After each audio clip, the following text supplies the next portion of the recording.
స్వీకరించి నేను వస్తా అని చెప్పిన. వస్తాడేమో అనుకున్న ముఖ్యమంత్రి.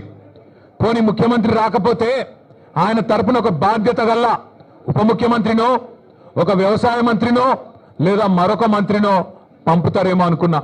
కానీ ఇవాళ తేలిపోయింది, రేవంత్ రెడ్డికి రచ్చ చేయడం వచ్చు తప్ప చర్చ చేయడం రాదు అనేది మాత్రం కారాఖండిగా తేలిపోయింది. రేవంత్ రెడ్డికి బూతులు మాట్లాడడం వస్తుంది తప్ప రైతుల గురించి మాట్లాడడం మాత్రం రాదు అనేది స్పష్టంగా తేలిపోయింది. ఇవాళ బేసిన్ నాలెడ్జ్ లేని ముఖ్యమంత్రి.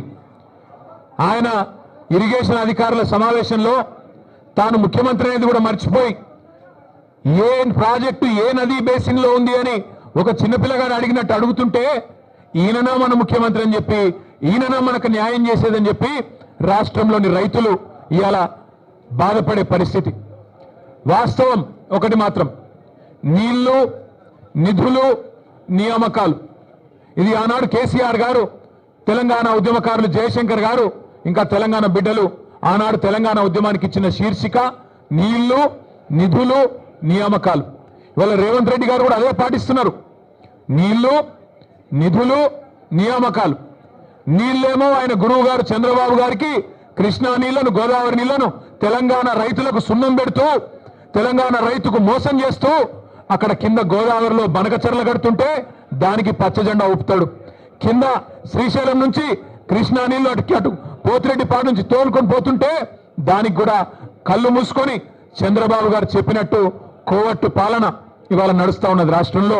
నీళ్ళేమో ఆంధ్రాకు పోతున్నాయి, నిధులేమో ఢిల్లీకి పోతున్నాయి.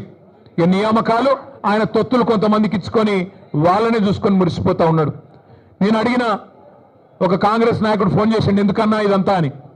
నేను అడిగినా, మరి మీ ముఖ్యమంత్రి పిలిచిండు కదా, ఎక్కడ పోయిండు అన్న ఢిల్లీకి పోయిండు అన్నాడు. ఎందుకు పోయిండు, ఏమిటి పోయిండు అని నేనన్నా. ఎరువుల బస్తాల కోసం పోయిండు అన్నాడు.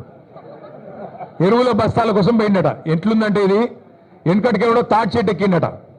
ఎందుకు ఎక్కిన తాటి చెట్టు అంటే దూడకు గడ్డి కోసం ఎక్కిన అన్నాడట. రేవంత్ రెడ్డి ఎరువుల బస్తాల కోసం పోయినట్టు ఎవరైనా నమ్ముతారా రాష్ట్రంలో? రేవంత్ రెడ్డి ఏ బస్తాలు తీసుకొని పోయిండో ఢిల్లీకి అందరికీ తెలుసు.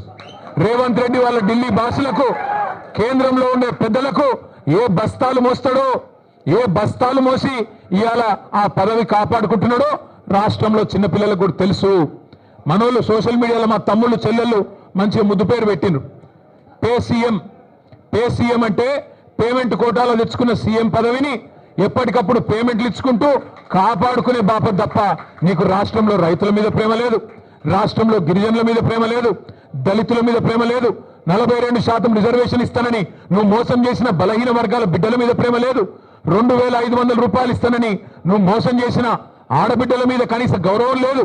ఇట్లా చెప్పుకుంటూ పోతే ఒక్కటంటే ఒక్క విషయంలో కూడా ఈ ముఖ్యమంత్రి గారు ఇప్పటివరకు సఫలం కాలేదు. ఆయన వచ్చినా రాకపోయినా నేను మొత్తం లెక్క తీసుకొని వచ్చిన. రాష్ట్రంలో మొన్న వేసిన రైతు బంధు అయిపోయింది మొత్తం వేసేసినామని చెప్పిన రైతు బంధు, దానిలో డొల్లతనం కూడా ఆయనకు చెప్దామని వచ్చిన. స్వయంగా రేవంత్ రెడ్డి నియోజకవర్గం కొడంగల్లో, స్వయంగా ముఖ్యమంత్రి ప్రాతినిధ్యం వహిస్తున్న కొడంగల్ నియోజకవర్గంలో ఇగో రైతు బంధు రాని రైతుల సంఖ్య, మొన్న వేసిన రైతు బంధు 670 మంది రైతుల పేర్లు, వివరాలు, అడ్రస్లు, ఫోన్ నంబర్లతో సహా తీసుకొని మరీ వచ్చిన. అట్లే రాష్ట్రంలో రుణమాఫీ కాని రైతుల జాబితా, లక్షల సంఖ్యలో ఉన్నవారు, వారందరి జాబితా కూడా తీసుకొని వచ్చినాం. అట్లాగే ఈ రాష్ట్రంలో ఈ ప్రభుత్వం వచ్చిన తర్వాత, రేవంత్ రెడ్డి గారి ప్రభుత్వం వచ్చిన తర్వాత మరణించిన, బలవన్ మరణాలకు పాల్పడ్డ 600 మంది రైతుల లిస్టుతో సహా తీసుకొని వచ్చినాం.